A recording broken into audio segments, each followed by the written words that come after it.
First two disorders we're going to look at. Well, first disorder is gigantism, and kind of a subset of that is acromegaly.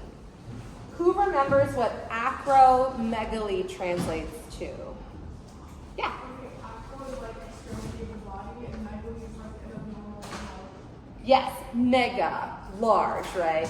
Megadon. So, and then acro refers to your extremities. So, this is Andre the Giant, very famous wrestler. He was also in Princess Bride. This is the current world's tallest man, and his name's not coming to me at the moment. He's from Turkey, but he is something like 7'3" and still going.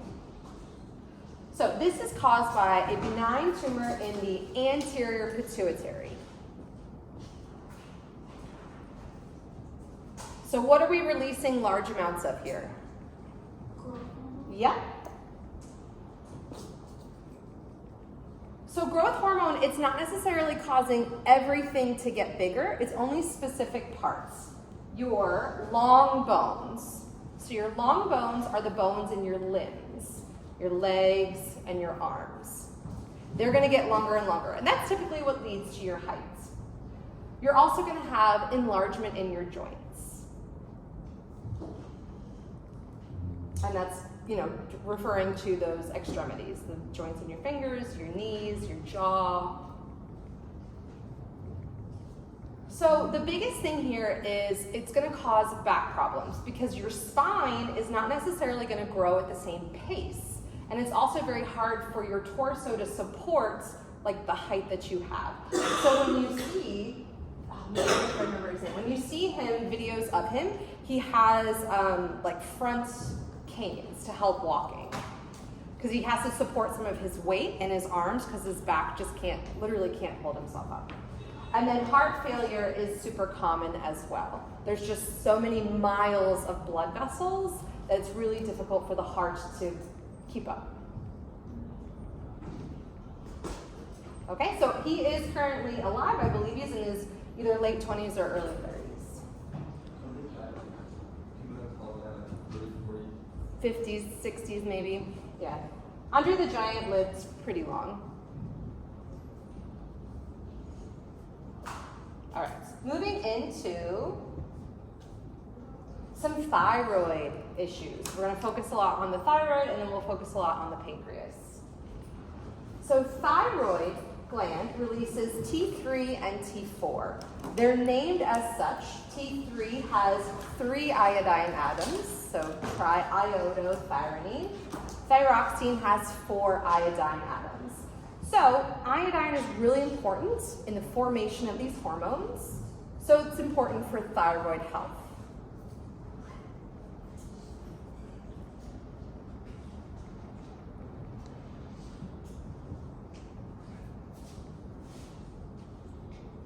In fact, a lot of times if we want to image the thyroid or if we want to treat the thyroid, we use radioactive iodine. So iodine associated with the thyroid gland. If iodine is lacking in our diet, the thyroid cannot produce enough of these hormones. So it kind of gets overstimulated with TSH. It's like, hey, make the hormones. And the thyroid's like, I can't. And it swells. So what you see in these pictures, these are called a goiter. You can have it, the thyroid, actually I have a picture of it over here, is a butterfly-shaped organ. So when it swells, both sides can swell, maybe only one side swells.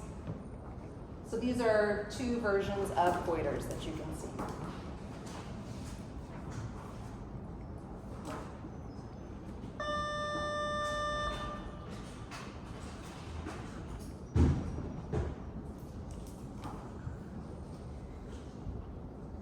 So how we combat this is we replaced chlorine in typical table salt with iodine. So NaCl is typical table salt, chlorine and iodine, same kind of ion. So we have iodized salt. So if you see that in the grocery store, it has iodine instead of chlorine. Tastes pretty much the same, but it allows us to get a good amount of iodine in our diet. You can also get iodine from a lot of ocean-based sources. So seaweed, any kind of seafood, sea salt. It naturally has iodine in it. So where you might see these are more developed countries or places that are inland, further away from like a ocean or marine source. Let's look at the feedback. This is where it gets a little bit complex, but try to keep in mind the homeostasis that we went over a few days ago.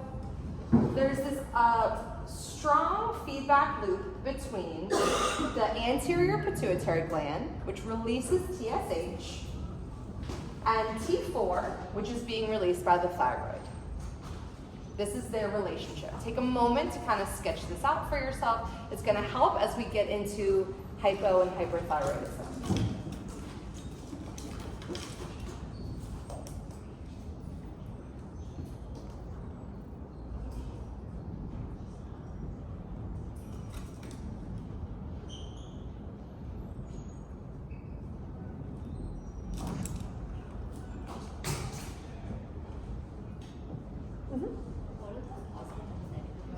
Perfect transition. How we read this is positive means it's stimulating. So TSH is stimulating the thyroid to release its contents, it's T4. The negative sign is inhibits. So if we have the right amount of T4, it's going to inhibit the pituitary gland. It's basically saying, hey, we released it, we're good. You can stop releasing your TSH. So they work in like a perfect balance. TSH makes T4 released, we can stop releasing TSH. And then it just starts over again the next day.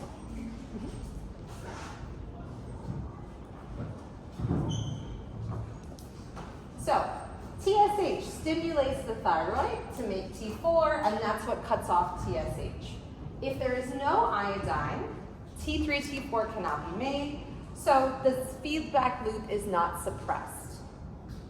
So as I had already mentioned, that means that TSH will just continue to be released, overstimulating the thyroid and causing it to swell.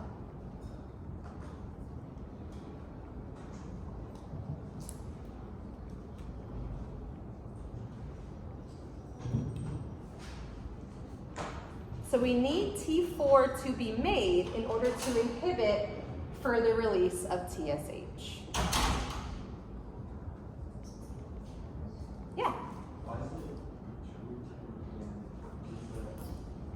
Remember, the pituitary gland releases TSH. That's the only stimulus for the release of T3 and T4. It's not something we're responding to that's environmental, like a low light level or a low sugar level. So the pituitary gland releases TSH. In response, the thyroid will release T4. It goes off and does its thing, but it also goes back and inhibits the pituitary gland.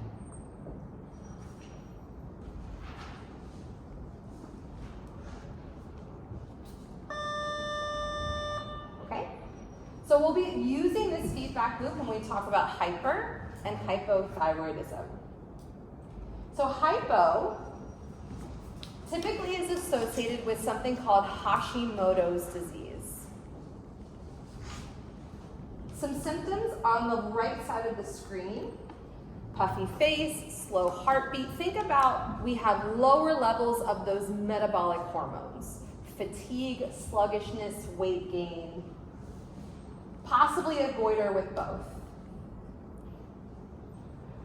Your cells are all moving slower than they should be. They're not metabolizing very fast because they're not being told to. There's just not enough of those thyroid hormones circulating around. Hyperthyroidism would be the opposites. High levels of those thyroid hormones, making everything go much faster. So you're going to have jitteriness, irritability, weight loss, hyperactivity. And this is also typically caused by something called Graves' disease. So we'll look at what Hashimoto's and Graves' is in a moment.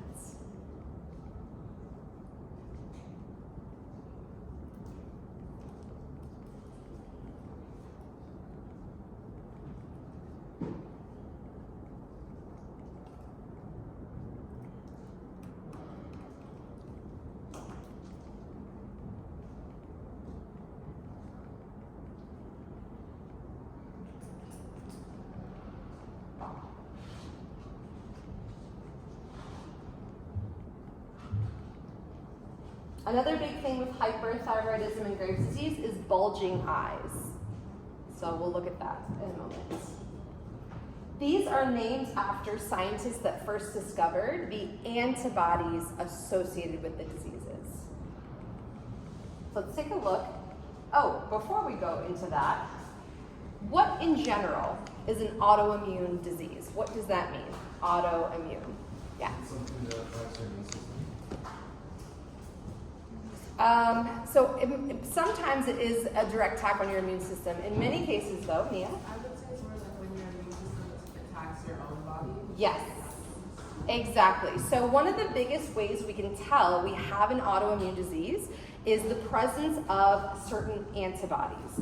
Antibodies mark cells and tissues for destruction. So if these antibodies are present, then our white blood cells will go and destroy typically healthy tissue. Does the presence of multiple allergies suggest autoimmune? Could be. Allergies, unless they're very severe, sometimes we can outgrow them, so our immune system can kind of like settle down. Or if we have high levels of stress, we can develop allergies in our older ages. Something about autoimmune disease is the propensity to get them can run in families. There can be a slight genetic component. That does not mean that if, let's say, a parent has Graves' disease, the child will definitely get Graves' disease. What it means is you can have the potential of developing some other autoimmune disease. So that's important when we do our diagnosis today. You want to look for, is there a history in their family of other autoimmune diseases? All right.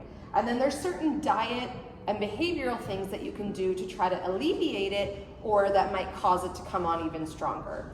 Smoking, drinking, drug use, those are big things that will bring on autoimmune diseases. Your white blood cells are going haywire and they're attacking your healthy tissue.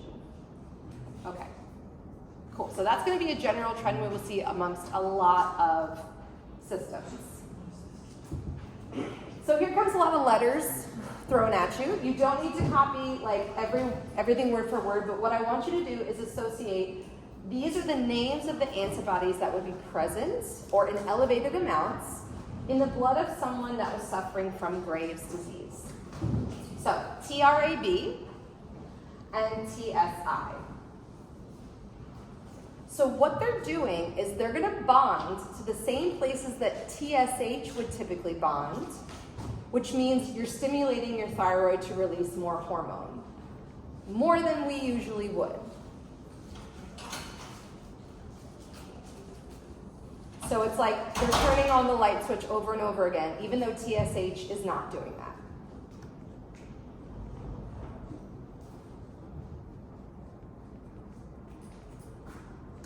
So this is going to be diagnosed with a blood test. You're going to be looking at a blood panel in your diagnosis. You're going to be looking for the presence of those antibodies. The reason why we have this inflammation behind the eye is we have similar receptors in that area. So those antibodies will bond to it. White blood cells go to the area to like attack the tissue, and that's what causes the bulging eyes. So that's a very common thing associated with Graves' disease. We can also get a rash on the front of our shin.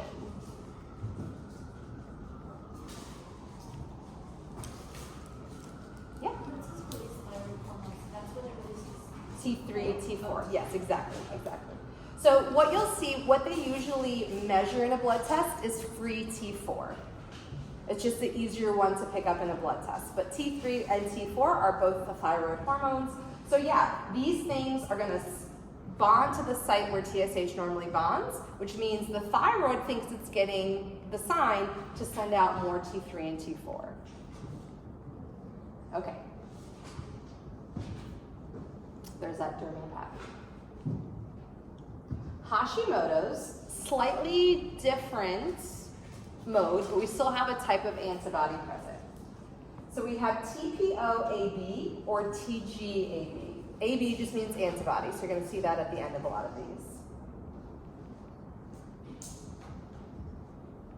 So what happens here is instead of bonding directly to like parts of the thyroid, it actually inhibits enzymes that are used to create your thyroid hormones.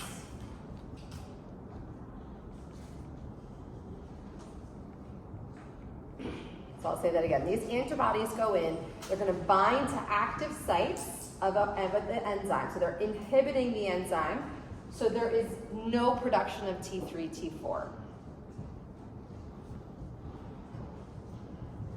Since they're present, it's going to again sound the alarm, so the white blood cells might come and attack your thyroid tissue.